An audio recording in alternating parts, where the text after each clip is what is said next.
I wanted to share how to store worm castings or vermicompost so that it lasts quite a while.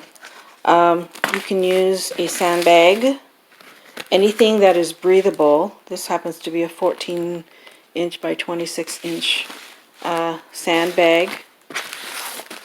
But I use totes because even though they're plastic, they are breathable, they're not airtight. If you want to use baggies, they are okay just for temporary. But like if you're transporting it from one place to another for a short time, then I think that's okay. Other than that, I wouldn't use it. And anyway, so this is how you keep it longer is you keep it moist. So the microbes and the good bacteria can survive.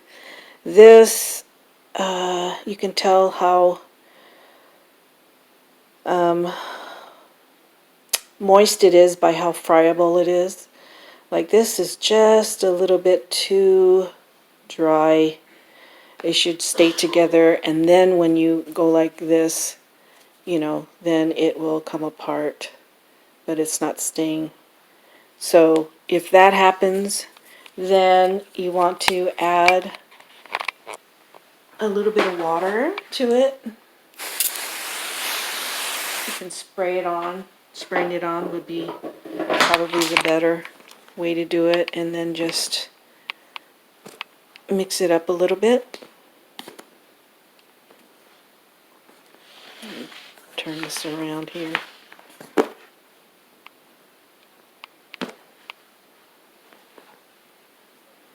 Then test it again. Oops, let me.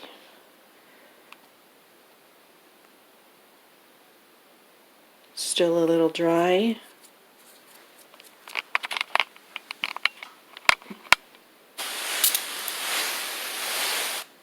If you're going to be using it right away, then I wouldn't worry about it too much. But if you're going to be storing it, then yes, you want to make sure that it's an environment that the microbes will stay alive. However, you don't want it too wet, then it turns to mud. And you might get some other pests that you don't want in it.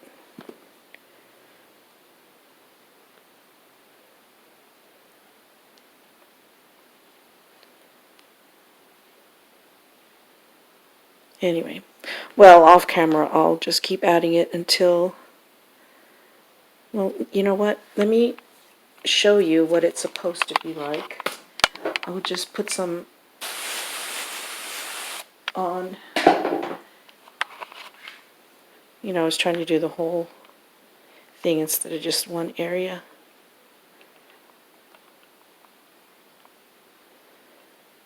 See how that is, where it stays together? Then when you try to mush it, it falls apart better. So that just to show you how much moisture this can hold. So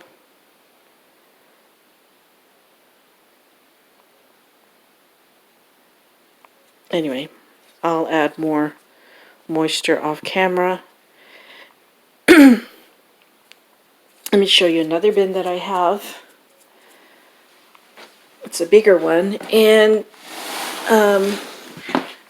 well, let me show you that this is just for, this is how I keep it. It's for any type of castings.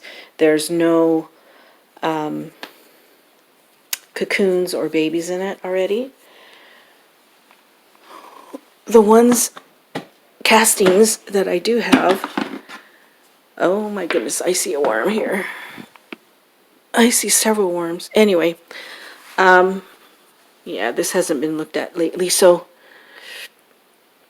this has been sifted. However, there are still worms, little baby worms. Now they're bigger. And and cocoons. So the cocoons will hatch in here. This is where I store them. And if I want to use them, if I run out of the other castings that doesn't have any babies or cocoons in it, then I will use this. This one happens to be red wiggler castings. But what I do is I make a bait cup for them to go into. So, and I don't necessarily water this one. It just happens to be a little wet from before. But in the bait cup, I put like this much of moist bedding, and then I'll put fruit or pumpkin or whatever the worms enjoy eating, banana, and then the rest will be moist bedding, and I top it up, and then they find it. And then I check it every week. There's a couple of babies, or worms right here, just on the top. So I think I'll go ahead and stick them in the cup.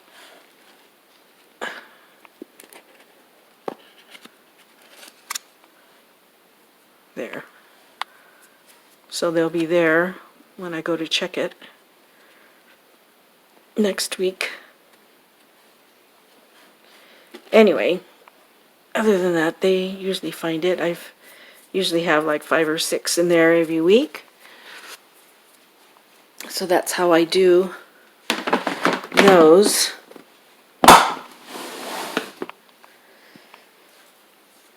And I wanted to touch a little bit on if you do have bugs in your cast, your compost. Don't be alarmed.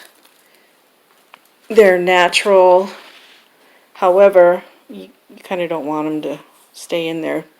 Usually if you have bugs in them, like red mites or fungus gnats or any type of larva, it usually means the pH is too low or acidic, and what you need to use to bring it up is something like diatomaceous earth or oyster shell, dolomite lime. You can, any eggshells, you can use any type of powdered calcium carbonate. Also, if you have fungus gnats, you might want to put some crushed mosquito dunks in there, and that'll eliminate the larva of the fungus gnats.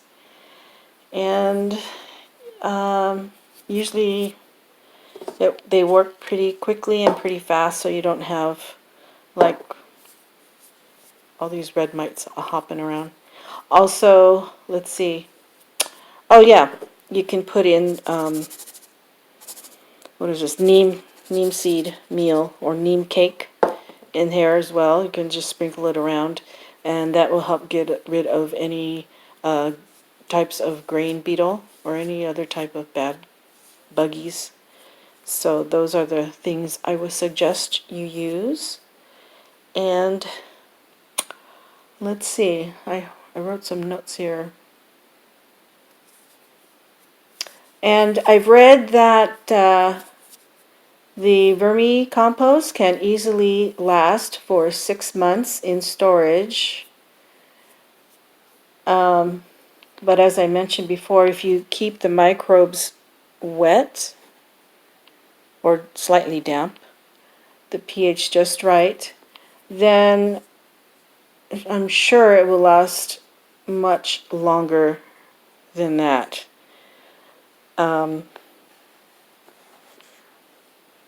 So if you need, I don't know, if you need more, if it lasts more than 6 months, then you should be using or selling the vermicompost much quicker, because if you have worms, then you're going to be getting them every time you harvest. So that's it, and I wish you good luck in storing your worm castings or vermicompost, and thank you for coming on this journey with me.